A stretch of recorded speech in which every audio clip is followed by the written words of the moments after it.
Hello guys, welcome back. இந்த video நம்ம என்ன பார்க்க போகிறோம்னா லீட் கோடில் 200 நம்பர் ஆஃப் ஐஸ்லாண்ட்ஸ் அப்படிங்கிற ப்ராப்ளம் தான் வந்து பார்க்க போகிறோம். இது வந்து ஒரு மீடியம் லெவலான ப்ராப்ளம் தான். ஸோ நான் ஃபஸ்ட்டு ப்ராப்ளம் ஸ்டேட்மெண்ட் என்ன அப்படிங்கிறது சொல்லிடுறேன். அடுத்து ப்ரோக்ராமில் எப்படி சால்வ் பண்ணுறதுன்னு பார்க்கலாம். இந்த ப்ராப்ளம் பொறுத்த வரையும் நம்பர் ஆஃப் ஐஸ்லாண்ட். ஐஸ்லாண்ட் அப்படின்னா என்ன? ஒரு லேண்ட் இருக்கும், அதை சுற்றி வாட்டர் இருந்துச்சுன்னா அது ஐஸ்லாண்ட் அப்படின்னு சொல்லுவோம். ஸோ இந்த ப்ராப்ளமுமே நம்ம அதுதான் கண்டுபிடிக்க போகிறோம். எத்தனை ஐஸ்லாண்ட் இருக்குது அப்படின்னு கண்டுபிடிக்க போகிறோம். ஓகேவா? இப்போ இங்கே ஜீரோஸ் அண்ட் ஒன்ஸ் தான் இருக்குது. இதை வச்சு நான் எப்படி ஐஸ்லாண்ட் கண்டுபிடிக்கிறது அப்படின்னு கேட்டிங்கன்னா, ஒன்றுன்னு இருக்குல்ல, இதை லேண்டாக கன்சிடர் பண்ணிக்கோங்க, ஜீரோங்கிறத வாட்டராக கன்சிடர் பண்ணிக்கோங்கிறத அவங்களே கொடுத்துட்டாங்க. ஓகேவா? இப்போ வந்து நம்ம ஐஸ்லாண்ட் எத்தனை அப்படிங்கிறத கவுண்ட் எடுக்க போகிறோம். எப்படி நான் கவுண்ட் எடுக்கிறது அப்படின்னா, ஆல்ரெடி நான் சொன்ன மாதிரி தான், ஒரு லேண்டை சுற்றி 4 பக்கமும் வாட்டர் இருந்துச்சுன்னா அதை வந்து ஐஸ்லாண்ட் அப்படின்னு சொல்லுவோமா? இவங்களும் அதே தான் இங்கே கொடுத்துருக்காங்க. ஒரு லேண்டுங்கிறது ஒன்று, அதை சுற்றி வாட்டர் இருந்துச்சு அப்படின்னா அது ஐஸ்லாண்டுன்னு கவுண்ட் எடுத்துக்கோங்க. அதே மாதிரி கவுண்ட் எடுத்துகிட்டு எத்தனை ஐஸ்லாண்ட் வருதோ அதை எனக்கு லாஸ்ட்டில் ரிட்டர்ன் பண்ணுங்க அப்படின்னு சொல்லியிருக்காங்க. அப்புறம் அவங்க இன்னொன்று கொடுத்துருக்காங்க. என்ன அப்படின்னா, அதோட எட்ஜ் இருக்கும் தெரியுமா, கார்னர், இந்த கார்னரு இது ஆட்டோமேட்டிக்காக வாட்டரால் சரௌண்ட் ஆயிருக்கு அப்படின்னு கவுண்ட் எடுத்துக்கோன்னு சொல்லியிருக்காங்க. இப்போது இது இந்த எக்ஸாம்பிள் வந்து பெருசாக இருக்கா, இது பார்த்தோன்னே எனக்கு புரியல. நான் இங்கே ஒரு சின்ன எக்ஸாம்பிள் எழுதி காட்டுறேன். இப்போது 1 0 0 0 0 0 1 0 0. ஓகேவா? இதை வந்து இப்போ எனக்கு வந்து ஒரு எத்தனை ஐஸ்லாண்ட் இருக்குன்னு கண்டுபிடிக்கணும். நான் ஆல்ரெடி சொன்ன மாதிரி தான், ஒன்றுங்கிறது என்னது, என்னோட லேண்டு. ஓகேவா? அதையும் நான் மென்ஷன் பண்ணிடுறேன். ஒன்று வந்து லேண்டு, ஜீரோங்கிறது வாட்டர். ஓகேவா? ஜீரோங்கிறது வந்து வாட்டர். இப்போ நான் என்ன கவுண்ட் எடுக்கணும், எத்தனை ஐஸ்லாண்ட் இருக்குன்னு கவுண்ட் எடுக்கணும். ஐஸ்லாண்ட்னா என்னது, ஒன்றை சுற்றி, அதாவது இந்த லேண்டை சுற்றி வாட்டர் இருந்துச்சுன்னா அது ஐஸ்லாண்டா? இப்போது இந்த எக்ஸாம்பிள் பாருங்களேன். ஒன்றுங்கிறது ஒரு லேண்டு, அதை சுற்றி என்ன இருக்குது, வாட்டர் இருக்கா? ஸோ இது வந்து ஒரு ஐஸ்லாண்டு. அடுத்தது இந்த இடத்துல ஒரு ஒன்று இருக்கா, இதை சுற்றி என்ன இருக்குது, வாட்டர் இருக்கா? ஸோ இது வந்து ஒரு ஐஸ்லாண்ட். சப்போஸ் இதோட பக்கத்துலேயே இந்த இடத்துல ஜீரோ இல்லாமல் ஒன்று இருந்துச்சுன்னா வச்சுக்கோங்களேன், இது ரெண்டும் சேர்த்து ஒரு ஐஸ்லாண்ட். அதாவது கனெக்ட் ஆகிருந்துச்சுன்னா அது வந்து ஒரு பெரிய ஐஸ்லாண்ட் அப்படின்னு சொல்லலாம். இப்போது இந்த இடத்துல ஒரு ஒன்று இருக்குன்னா வச்சுக்கோங்களேன், இதுவும் அந்த ஃபஸ்ட் ஐஸ்லாண்ட்லேயே கவுண்ட்லேயே நம்ம எடுத்துக்கணும். சப்போஸ் இங்கேயும் ஒரு ஒன்று இருந்துச்சுன்னா வச்சுக்கோங்களேன், இதையும் அந்த ஃபஸ்ட்டு ஐஸ்லாண்ட் கவுண்ட்லேயே எடுத்துக்கணும். ஓகேவா? இப்போ இது நாலுமே கனெக்ட் ஆகிருக்கா, அதாவது 4 டைரக்ஷன் நம்ம எடுக்கணும். என்னென்ன டைரக்ஷன் அப்படின்னா, அப், டவுன், லெஃப்ட், ரைட், இந்த 4 சைட்லேயும் பார்க்கணும். அதோட வேறு ஏதாவது கனெக்ட் ஆகிருக்கா, கனெக்ட் ஆகிருந்துச்சுன்னா அதை ஒன்றுன்னு கவுண்ட் எடுத்துக்கோங்க. இல்லை அப்படின்னா கவுண்ட் எடுத்துக்க தேவையில்லை. இப்போது இந்த கான்செப்ட் வச்சு நம்ம பார்த்துட்டோம். இப்போ இந்த பெரிய எக்ஸாம்பிள் பார்க்கலாம். இப்போது நான் ஆல்ரெடி சொன்ன மாதிரி தான், ஜீரோ இருந்துச்சுன்னா வாட்டரு, ஒன்று இருந்துச்சுன்னா லேண்டு. ஃபஸ்ட்டு எடுத்தோடனே எனக்கு ஒரு லேண்ட் இருக்குது, அதோட கனெக்ட் ஆகிருக்கா? ஸோ இதுவும் எனக்கு லேண்டு, அடுத்து லேண்டு, அடுத்து லேண்டு, அதுக்கப்புறமா வாட்டர் இருக்கா? அப்போ எனக்கு இதோட முடிஞ்சிருச்சு. அதோடு சேர்த்து நான் கீழே பார்க்குறேன். இப்போ வந்து நான் ரைட்டில் தான் பார்த்தேன், நெக்ஸ்ட்டு டவுனில் பார்க்குறேன். இப்போது இங்கேயும் கனெக்ட் ஆகிருக்கா? ஸோ மேலே உள்ள இந்த ஒன்னோட அடுத்து உள்ள ஒன்று கனெக்ட் ஆகிருக்கு, இந்த ஒன்னோட இந்த ஒன்று கனெக்ட் ஆகிருக்கு. ஸோ இது எல்லா லேண்டுமே கனெக்டில் தான் இருக்கா? அதுக்கப்புறமா இந்த ரெண்டாவது ரோவில் இந்த ஒரு ஒன்று இருக்கா? ஸோ இந்த ஒன்று மேலே உள்ள ஒன்றோட கனெக்ட் ஆகிருக்கு. அப்போது இது எல்லாமே லேண்டு தான் எனக்கு. ஓகேவா? இப்போது இந்த ஜீரோன்னு இருக்கிறது தான் எனக்கு வாட்டர். அப்போ இங்கே எனக்கு மொத்தமாகவே ஒரே ஒரு ஐஸ்லேண்டு தான் இருக்குது. இந்த பெரிய லேண்ட் எல்லாம் ஒன்றுன்னு இருக்குல்ல, இது எல்லாமே ஒன்றோட ஒன்று கனெக்ட் ஆகிருக்கு. ஸோ இது எல்லாமே எனக்கு ஒரே ஒரு ஐஸ்லேண்டாக தான் வரும். இப்போ அடுத்த எக்ஸாம்பிள் பாருங்களேன். நான் ஆல்ரெடி சொன்ன மாதிரி தான், அப், டவுன், லெஃப்ட், ரைட், இது 4 தான் எடுத்துக்கணுமா? ஸோ நான் ஃபஸ்ட்டு இந்த இதை எடுத்துக்கிறேன், இந்த ஒன்று எடுத்துக்கிறேன். இதுக்கு ரைட்டில் ஒரு ஒன்று இருக்கா? அப்போது இது ரெண்டுமே சேர்த்து ஐஸ்லாண்டில் வரும். அடுத்து நான் கீழே பார்க்குறேன், கீழே எனக்கு ஒன்று இருக்கா? ஸோ இதுவும் வந்து இந்த ஃபஸ்ட்டில் உள்ளதோடு வந்துடும். அடுத்தது இந்த சைடில் பார்க்குறேன், இது வந்து இந்த ரெண்டாவது உள்ளதோடு வந்துடுமா? அப்போது இந்த 4 நம்பருமே எனக்கு ஐஸ்லாண்டு தான். அது சுற்றி எனக்கு எல்லாமே வாட்டரில் இருக்குது. கிராஸில் தான் எனக்கு ஒன்று இருக்குது. கிராஸில் ஒன்று இருந்தால் அது எனக்கு பிரச்சனை இல்லை. லெஃப்ட்டு, ரைட்டு, அப்பு, டவுன், அங்கே தான் ஒன்று இருக்கக்கூடாது. அப்படி இருந்துச்சுன்னா அது ஐஸ்லாண்ட் கவுண்ட் எடுத்துக்கணும். அப்போது இது வந்து ஒரு ஐஸ்லாண்டா? ஓகேவா? அடுத்தது இது வந்து தனியாக ஒரு ஐஸ்லாண்டா? எப்படி சொல்கிறேன் அப்படின்னா, இப்போ இதோட 4 சைடு பாருங்களேன், மேலே இருக்குது அப்பு, டவுனு, லெஃப்ட்டு, ரைட்டு, இது வந்து ஒரு ஐஸ்லாண்டா? அப்போ எனக்கு ரெண்டாவது ஐஸ்லாண்டு கிடச்சிருச்சு. மூணாவது ஐஸ்லாண்டு எதுனா, இது ரெண்டும் சேர்த்து ஒரு ஐஸ்லாண்ட். ஓகேவா? இப்போ வந்து உங்களுக்கு ப்ராப்ளம் ஸ்டேட்மெண்ட் என்ன அப்படிங்கிறது புரிஞ்சிருக்கும். இது நம்ம எப்படி சால்வ் பண்ண போகிறோம்னா, டிஎஃப்எஸ் அப்படின்னு சொல்லுவாங்க, டெப்த் ஃபர்ஸ்ட் சர்ச், அதை வச்சு தான் நம்ம சால்வ் பண்ண போகிறோம். ஓகேவா? இந்த ப்ராப்ளம் புரியல அப்படின்னா கமெண்ட் செக்ஷனில் கேளுங்க. மறுபடியும் நான் ஒரு தியரி வைஸாக நான் வந்து டிஸ்கிரிப்ஷனில் கொடுத்துட்றேன். ஓகேவா? ஸோ ஃபஸ்ட்டு நம்ம பேஸ் கண்டிஷன் கொடுத்துக்கலாம். கிரிட் இருக்குல்ல, கிரிட் வந்து எனக்கு ஃபுல்லாக எம்டியாக சான்ஸ் இருக்குது. ஸோ நான் அதை ஃபஸ்ட்டு நல் கண்டிஷன் கொடுக்குறேன். If grid double equal to நல்லா இருந்துச்சுன்னா ஆட்டோமேட்டிக்காக எனக்கு நல்ல ரிட்டர்ன் பண்ணுமா? ஸோ அதான் நான் இங்கே ஃபஸ்ட்டாக கொடுக்குறேன். ரிட்டர்ன் 0 அப்படிங்கிறத ரிட்டர்ன் பண்ண சொல்கிறேன். ஓகேவா? ஃபஸ்ட்டு எடுத்தோடனே கிரிட் இருக்குல்ல, இந்த கிரிட்டு வந்து நல்லா இருந்துச்சுன்னா நான் 0 ரிட்டர்ன் பண்ண சொல்கிறேன். அப்படி இல்லைன்னா கிரிட்டோட லென்த்து 0வாக இருக்க வாய்ப்பு இருக்குல்ல, ஸோ நான் அது ரெண்டுத்தையுமே கொடுத்துறேன். ஒன்று கிரிட்டு 0வாக இருக்கலாம், அப்படி இல்லைனா கிரிட்டோட லென்த்து 0வாக இருந்தாலும் எனக்கு ஆட்டோமேட்டிக்காக 0 ரிட்டர்ன் பண்ணுங்க அப்படின்னு கொடுக்குறேன். So grid dot length double equal to 0 இருந்தால் எனக்கு ஆட்டோமேட்டிக்காக ரிட்டர்ன் 0 கொடுத்துட்றேன். ஓகேவா? இது வந்து பேஸ் கண்டிஷன் எழுதியாச்சு. ரெண்டாவது, நம்ம வந்து இங்கே 2D மேட்ரிக்ஸ் பெர்ஃபார்ம் பண்ண போகிறோம். ஸோ இது வந்து ரோ காலம் வச்சு தான் நான் ஆக்சஸ் பண்ண முடியும். ஸோ அந்த ரோ காலம் எடுக்கிறதுக்காக அதோட லென்த்து நான் எடுத்துக்கணும்ல, அதை MN அப்படின்னு எடுத்துக்கிறேன். ஓகேவா? இன்ட்டு எம்மில் வந்து நான் வந்து ரோவோட லென்த் எடுத்துக்கிறேன். So grid dot length. ஓகேவா?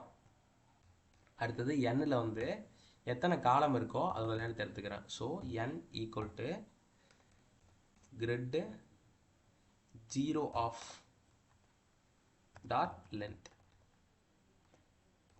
GTH length.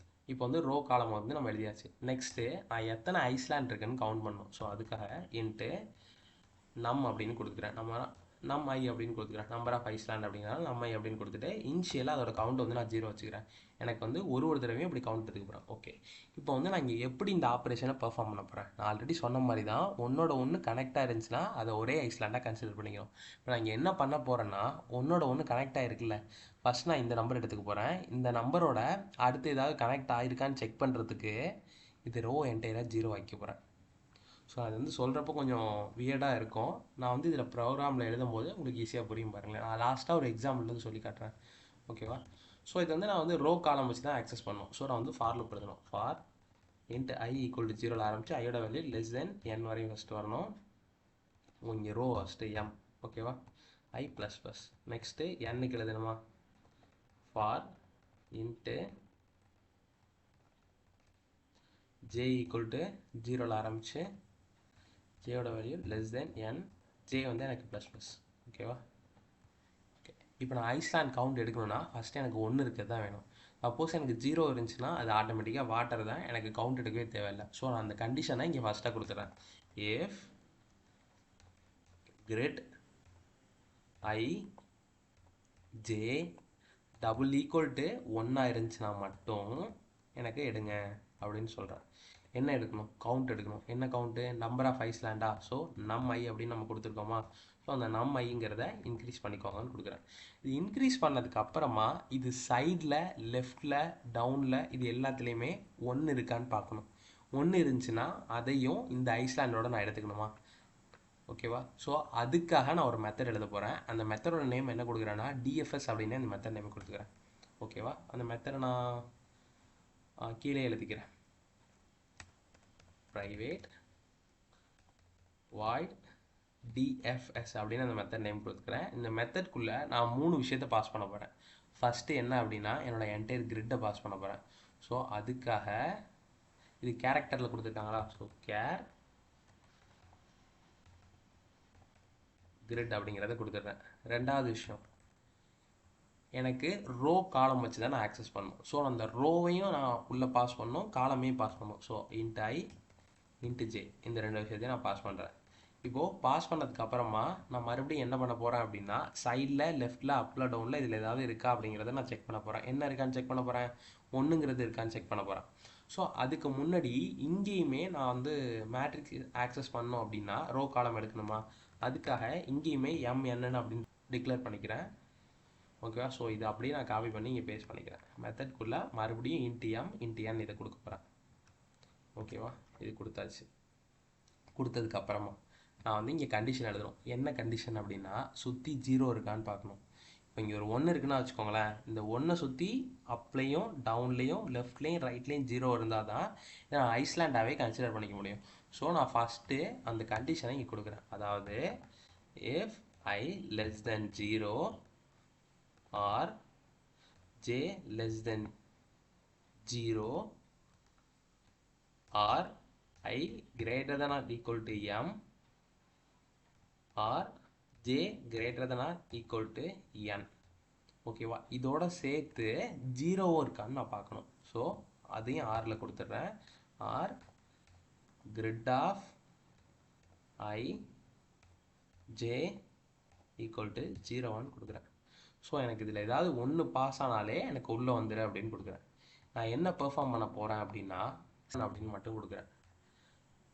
இந்த இஃப் கண்டிஷன் விட்டு வெளியில் வந்ததுக்கப்புறமா நான் ஒரு செல்லையும் மார்க் பண்ணுறேன். எப்படி மார்க் பண்ணுறேன் அப்படின்னா, இப்போ இந்த ஒன்று இருக்குல்ல, நான் விசிட் பண்ணதுக்கப்புறமா இந்த என்டையர் ரோவில் வேறு ஏதாவது ஒன்று இருந்தாலும் ஆட்டோமேட்டிக்காக நான் 0ன்னு மார்க் பண்ணிடுறேன். அப்போ தான் நான் விசிட் பண்ணியிருக்கேனா இல்லை விசிட் பண்ணலையான்னு தெரியும். ஸோ நான் அதுக்காக இங்கே என்ன பண்ணுறேன் அப்படின்னா, கிரிட் இருக்குல்ல, என்னோடய கிரிட்டில் ஐ ஜே இதை நான் என்ன மார்க் பண்ணுறேன்னா 0 அப்படின்னு மார்க் பண்ணிக்கிறேன். ஓகேவா? ஸோ இங்கே மார்க் பண்ணதுக்கப்புறமா இங்கே 4 ஆப்ரேஷன் நான் வந்து பர்ஃபார்ம் பண்ணணும். 4 ஆப்ரேஷன் என்னென்ன ஆப்ரேஷன்? அப்பு, டவுனு, லெஃப்ட்டு, ரைட்டு. இது 4 ஆப்ரேஷனா? இந்த 4 ஆப்ரேஷன் பெர்ஃபார்ம் பண்ணுறதுக்கு நான் இந்த மெத்தடையே தான் மறுபடியும் கால் பண்ண போகிறேன். ஸோ நான் இதில் வேறு எந்த கோடுமே எழுத போகிறதில்ல. டிஎஃப்எஸ் அப்படிங்கிற இந்த மெத்தடையே மறுபடியும் கால் பண்ண போகிறேன். ஸோ இதை அப்படியே காப்பி பண்ணி இங்கே பேஸ்ட் பண்ணிக்கிறேன். Ctrl+C, Ctrl+V, Ctrl+V, Ctrl+V. 4 இது வச்சுருக்கேன். எதுக்காக எனக்கு 4 இது நான் ஆல்ரெடி சொன்ன தெரியுமா?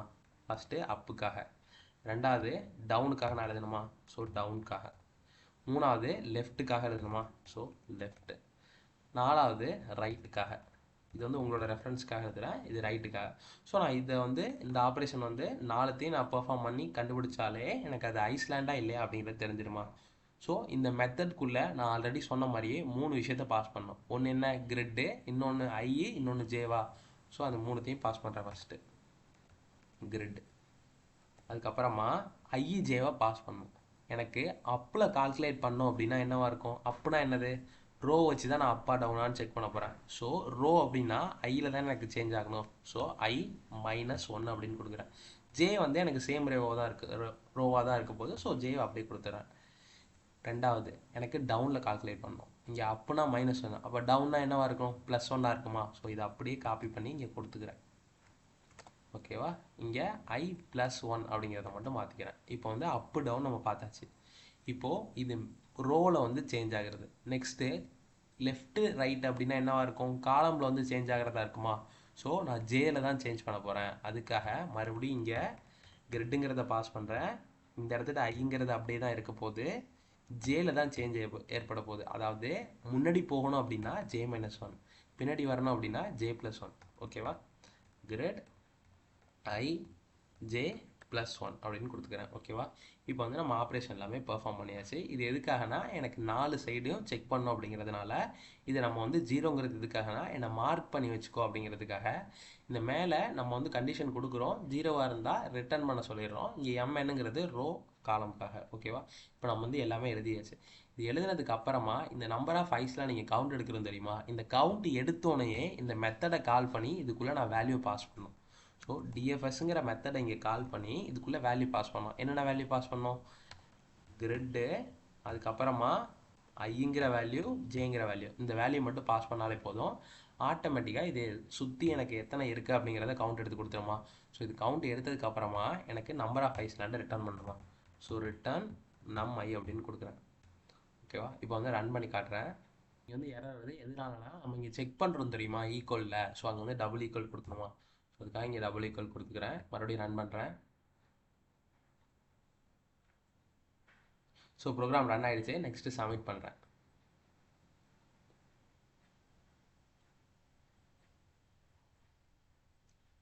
சப்மிட் ஆகிடுச்சு. அவ்வளோதாங்க இந்த வீடியோ. இந்த வீடியோ உங்களுக்கு பிடிச்சிருந்தா லைக் பண்ணுங்கள், ஷேர் பண்ணுங்கள். மறக்காமல் நம்ம சேனலை சப்ஸ்கிரைப் பண்ணிட்டு உங்கள் ஃப்ரெண்ட்ஸுக்கு இந்த வீடியோ ஷேர் பண்ணுங்கள். பாய்.